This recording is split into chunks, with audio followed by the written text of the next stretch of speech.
নমস্কার বন্ধুরা, লক্ষ্মী রান্নাঘরে স্বাগতম। বন্ধুরা, আজ এসেছি এক সুন্দর রেসিপি নিয়ে আপনাদের কাছে। আজ বানাবো ইলিশ মাছের কুমড়ো পাতায় পাতুরি তৈরি। শুরু থেকে শেষ পর্যন্তই দেখবেন, কারণ হাফ দেখলে হবে না, হাফ দেখলে বুঝতেই পারবেন না জিনিসটা কিভাবে কি হলো। চলুন এবার রেসিপিটা শুরু করা যাক। ইলিশ মাছের পাতুরির জন্য আমি প্রথমেই মশলাটা তৈরি করে নেব। 4টে লঙ্কা দিয়েছি, একটা টমেটো দিয়েছি, একটা পেঁয়াজ দিয়েছি, দিয়ে আমি ভালো করে ধুয়ে ভিজিয়ে রেখেছিলাম কালো সর্ষে। এই সরষেটা দিয়ে আমি মশলাটা একটু সামান্য জল দিয়ে আমি মশলাটা তৈরি করে নিই। বন্ধুরা দেখুন, এবার আমি চলে এসেছি ইলিশ মাছের দিকে। দেখুন মাছটা দেখুন মোটামুটি সেরকম বড় না, মাঝারি সাইজের ইলিশ মাছ। ওই মাঝারি সাইজের ইলিশ মাছ এই ধরনের রেসিপি করলে বেশ টেস্টি হয়। এবার দেখুন মাছটার মধ্যে আমি নুন হলুদ মাখিয়ে সুন্দর করে ভালো করে মাখিয়ে আমি 8 ঘন্টার দিকে রেখে দেবো, কারণ ভালোভাবে যাতে ভেতরে নুন হলুদটা ঢোকে। দেখুন পাতায় অনেক সময় ইলিশ মাছ করলে নুন হলুদ ভালো করে ঢোকে না খাওয়ার সময়। এবার এইভাবে যদি আপনারা একটু নুন হলুদ ভালো করে মাখিয়ে একটু ঢেকে রেখে দিন, দেখবেন বেশ সুন্দর ভেতরে ঢুকে গেছে নুন।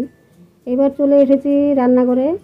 এসে দেখুন কড়ার মধ্যে আমি জল দিয়ে 1 চামচ নুন দিয়ে দিলাম, দিয়ে আমি পাতাগুনা দিয়ে দিলাম। কুমড়ো পাতায় অনেক সময় দেখুন কাটা কাটা থাকে, অনেক সময় পোকা থাকে, হয়তো আমরা দেখতে পাই না। সেই পোকা কাটা মারার জন্যে আমি জল গরম করে জলে দিয়ে দিয়েছি। দেখুন আমি উল্টে পাল্টে দিয়েছি, উল্টে পাল্টে দিয়ে আমি ভালো করে একটুখানি পাতাটা সেদ্ধ করে নেব, একটু ঢেকে দেব। ঢাকার পরে আমি আবার ঢাকনাটা তুলে দেখলাম বেশ সুন্দর সেদ্ধ হয়ে গেছে, পাতার কালারটাই পাল্টে গেছে। এবার আমি জল থেকে সেকে আমি তুলে নেব। দেখুন জল থেকে সেকে তুলে নিয়েছি। এবার দেখুন চলে এসেছি ইলিশ মাছকে সাজাবো। একটা পেঁয়াজকে আমি 4 টুকরো করেছি, আর 2টো লঙ্কাকে 4 টুকরো করে। এবার দেখুন লঙ্কা পেঁয়াজ দুটোই আমি ওই পেটির ভিতরে ঢুকিয়ে দেব। যেখানে ডিম থাকে সেখানে ডিম ছাড়াই মাছটা ছিল, সেই জন্য আমি পেঁয়াজ আর লঙ্কা ঢুকিয়ে দিয়েছি। এরপরে এই বেটে রাখা মশলাটার মধ্যে আমি নুন হলুদ জিরে গুঁড়ো আর কালো জিরে দিয়ে আমি মশলাটাকে চামচের সাহায্যে আমি একটু তেল দিয়ে সরিষার তেল দিয়ে আমি মিক্সড করে নিলাম। দেখুন মশলাটা আমি মিক্সড করে নিলাম।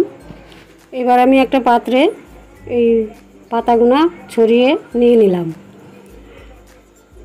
একটা করে পাতা দিচ্ছি, তার মধ্যে 3 চামচ মশলা দিয়ে মাছটা বসিয়ে দিয়ে আরও 2 চামচ মশলা দিয়ে দিলাম। দিয়ে সুন্দর করে পাতাটাকে আমি জড়িয়ে বেঁধে নেব, সুন্দর করে বেঁধে নেব।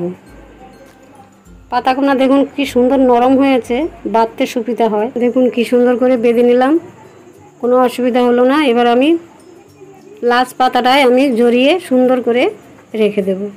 তারপরে নিয়েছি আমি সাদা সুতো দিয়ে সুন্দর করে জড়িয়ে দেব, যাতে পাতাটা না খুলে। 4টা প্যাঁচ দিয়ে আমি সুতোটা বেঁধে দেবো, করে বেঁধে আমি গিট দিয়ে দেব। দেখুন এইভাবেই আমি গিট মেরে খুব সুন্দর করে রেখে দেবো। প্রত্যেকটা আমি এইভাবেই গিট মেরে রেখে দিই। দেখুন কি সুন্দর হয়েছে, মানে খোলার কোনো আশঙ্কা নেই। এবার চলে যাই রান্নাঘরে। কড়াই বসিয়ে দিয়েছি, কড়াইতে দিয়ে দিয়েছি সরষের তেল গরম হয়ে গেছে। এবার আমি পরপর 4টেই দিয়ে পাতুরি ইলিশ মাছের পাতুরি 4 পিসেই আমি দিয়ে দিয়েছি।